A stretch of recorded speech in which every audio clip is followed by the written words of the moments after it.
I really like when guys spend their entire careers with one team. Now that's not to say like I criticize or hate anyone who doesn't do that, because I feel like 99% of players ultimately play for more than one team. But like, I don't know, there's just something really cool about playing your entire career through all the ups and downs, just like both sides showing loyalty to make sure that one guy is, plays for one team his entire career. I mean, we've seen it. Look at the way we admire guys like Kobe, Duncan, Dirk, even a lesser accomplished guy like Reggie Miller, who didn't win a ring. Like, I think we all still really like that he only played for one team in his entire career, and there's a respect factor, and there's just a connection with the community. And look, Klay Thompson, I say this, and like Klay Thompson, look, he's always going to be known as a warrior. He's going to have his number retired. He's going to have a statue outside the Chase Center. None of that's in doubt, but it's just, I don't know. I think especially it would have weirdly hurt less if he did this earlier, but like to be, what is it? He spent 13 years at Golden State,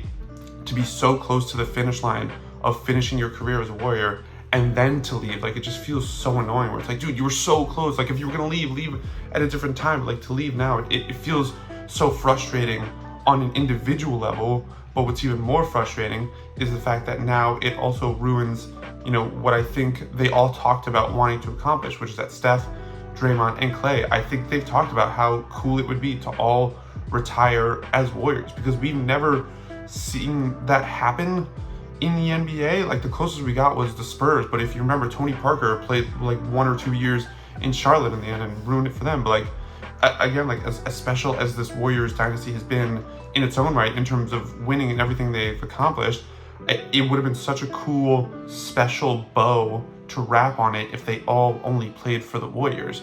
And now that's gone, and that's sad to me, because we've never seen it, and I don't think we're ever gonna see it again, because again, there's just so much player movement and the money that's involved and all that stuff. Like, I don't think we're ever gonna see it again, certainly not for a trio of this caliber, where they've won 4 championships together, a decade plus, so much playoff success, 5 straight finals, all that stuff. Like, we're never gonna see that opportunity. And so again, what does it really matter when all 3 of those guys are still gonna have their jerseys retired, statues, all that stuff, still gonna be Warriors legends?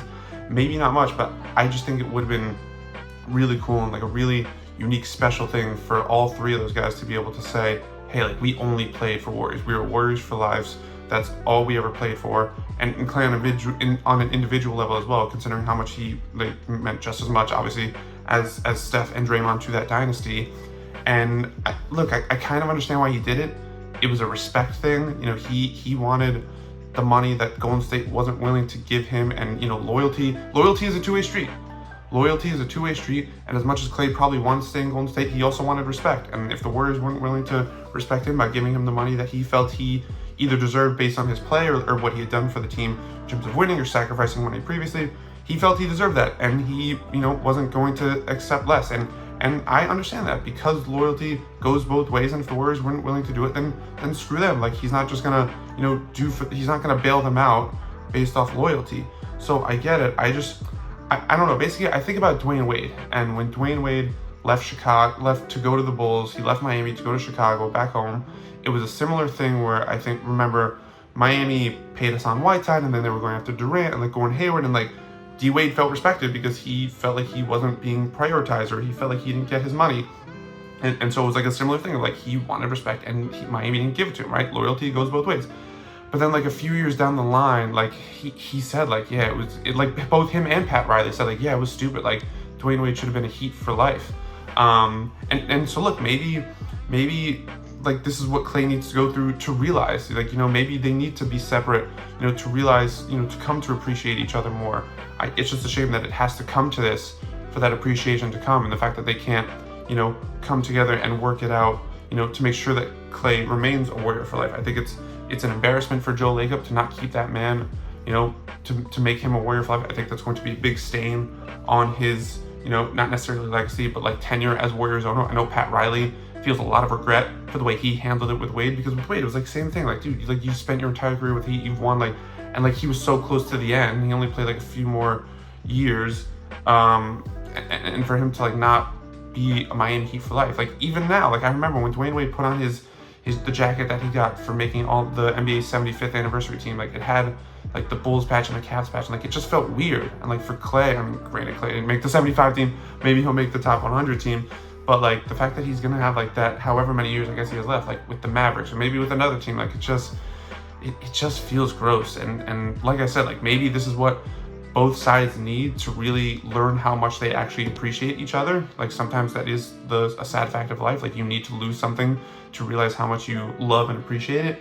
But it's just really sad that it's come to that, because I think what those three guys had, all being drafted by the team, coming up and building this dynasty, was really special and really unique, and they were just so close to putting the perfect bow on it, all being Warriors guys for life, and for it to be ruined at this last second when it didn't have to. Like that's the thing, like Klay, you know, the Warriors could have easily paid Klay what he wanted, what he deserved, whether like he might not have been worth the money, but you know what, he deserved it because he's helped them win championships, because he sacrificed plenty of money in the past, and because I've said for like a couple years, I think it's, you know, whatever sacrifice you might make to your title contention, keeping those other guys around and maybe overpaying them, I think it would ultimately pay off when their careers end and you're able to say, oh, okay, we maybe sacrifice some sense of winning. But like Steph has said, like he doesn't want to do it without these guys.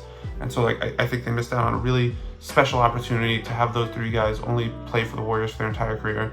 And you know, whatever bitter feelings there are on either side right now, I'm like fairly confident that like they're gonna regret it in a few years and realize how stupid they were letting their egos get in the way. I understand where Klay is coming from, but it's still frustrating. And so, yeah, good on Dallas for getting Klay. He'll definitely help. I mean, getting open looks off of Luke and Kyrie is going to be great, but just, man, it's bittersweet. It's the end of an era. It's the end of the Warriors era, you know, Splash Brothers, all that stuff, and that really sucks.